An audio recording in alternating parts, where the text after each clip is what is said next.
नमस्कार साथीहरू। नेपाली शेयर बजार नेप्सेमा यतिबेला एउटा यस्तो कम्पनीको चर्चा चुलिएको छ जसले आफ्नो एउटै निर्णयबाट अर्बौंको क्यापिटल जम्मा गर्ने क्षमता आक्छ। हो, हामी कुरा गर्दैछौँ नागिडी ग्रुप पावर लिमिटेड एनजीपीएल को बारेमा।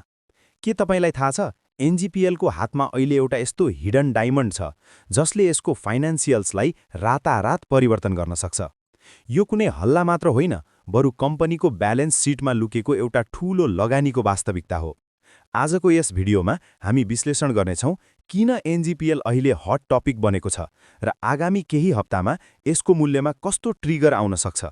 मुख्य कारण 1 नम्बर, एसएमजेसी को लकिङ खुल्दै। एनजीपीएल को सबैभन्दा ठूलो एसेट भनेको यसले अन्य हाइड्रो पावर कम्पनीहरूमा गरेको लगानी हो। यसमध्ये सबैभन्दा महत्त्वपूर्ण हो सगरमाथा जलविद्युत एसएमजेसी। तथ्याङ्क, एनजीपीएलले एसएमजेसीमा करिब 35 लाख किता संस्थापक शेयर लगानी गरेको छ।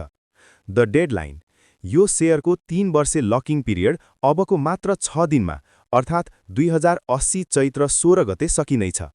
अवसर, यदि एनजीपीएलले यो 35 लाख किता शेयर दोस्रो बजारमा हालको मूल्य मानौँ प्रति किता रु 450 देखि 500 को हाराहारीमा बिक्री गर्यो भने कम्पनीको हातमा 1.5 अरबदेखि 2 अरब रुपैयाँसम्मको नगद जम्मा हुन सक्छ।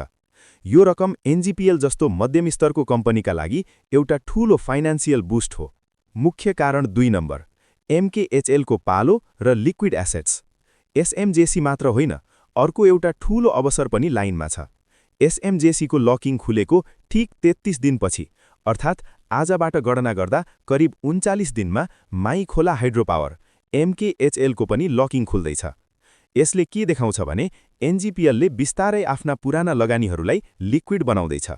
जब कुनै कम्पनीसँग हातमा टन्न नगद क्याश हुन्छ, उसले नयाँ प्रोजेक्टमा लगानी गर्न सक्छ वा आफ्ना शेयरधनीलाई राम्रो प्रतिफल दिन सक्छ।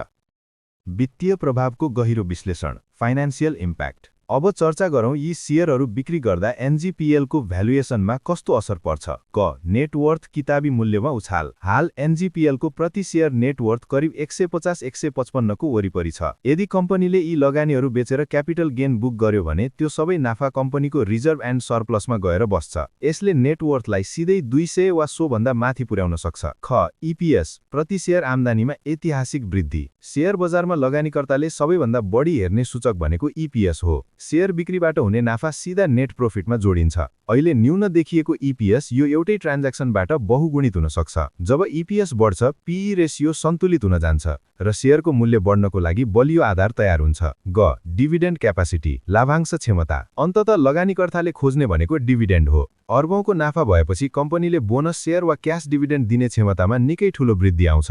यो नै यो स्क्रिप्टको सबैभन्दा गेम चेन्जिङ पक्ष हो। प्राविधिक र बजार विश्लेषण, टेक्निकल ओभरभ्यू। प्राविधिक रूपमा हेर्ने हो भने एनजीपीएल अहिले आफ्नो 52 हप्ताको उच्च बिन्दु नजिक ट्रेड भइरहेको छ। बजारमा जहिले पनि by the rumours sell the news भन्ने ट्रेन्ड हुन्छ, तर यहाँ न्यूजसँगै बलियो फन्डामेन्टल्स पनि जोडिएको छ। यो फन्डामेन्टल ट्रिगरले चार्टमा पनि ब्रेकआउट ल्याउन मद्दत गर्न सक्छ। यदि बजारको सेन्टिमेन्ट सकारात्मक रह्यो भने यो समाचारले गर्दा भोल्युमसँगै मूल्यमा नयाँ उछाल देखिने सम्भावना उच्च छ। निष्कर्ष र सावधानी, कन्क्लुजन एन्ड डिस्क्लेमर। निष्कर्षमा भन्नुपर्दा एनजीपीएल अहिले एउटा यस्तो मोडमा छ जहाँ यसका पुराना लगानीहरू अब नगदमा परिणत हुने बेला आएको छ। 35 लाख किता एसएमजेसी को शेयर र पछि एमकेएचएल को लकिङ खुल्नु यसका लागि सुनमा सुगन्ध जस्तै हो। तर याद राख्नुहोस्, 1, कम्पनीले ती शेयरहरू कहिले र कुन दरमा बेच्छ भन्ने कुरा उसको व्यवस्थापनको निर्णयमा भर पर्छ। 2, बजारमा एकैपटक धेरै शेयर सप्लाई आउँदा केही समय मूल्यमा उतार चढाव हुन सक्छ। डिस्क्लेमर, यो भिडियो केवल शैक्षिक र जानकारीमूलक उद्देश्यका लागि तयार पारिएको हो। यसलाई प्रत्यक्ष लगानीको सल्लाहको रूपमा नलिनुहोला। शेयर बजार जोखिमपूर्ण हुन्छ, त्यसैले लगानी गर्नुअघि आफ्नो वित्तीय सल्लाहकारसँग परामर्श लिनुहोस् र आफ्नै जोखिम वहन क्षमताको मूल्याङ्कन गर्नुहोस्।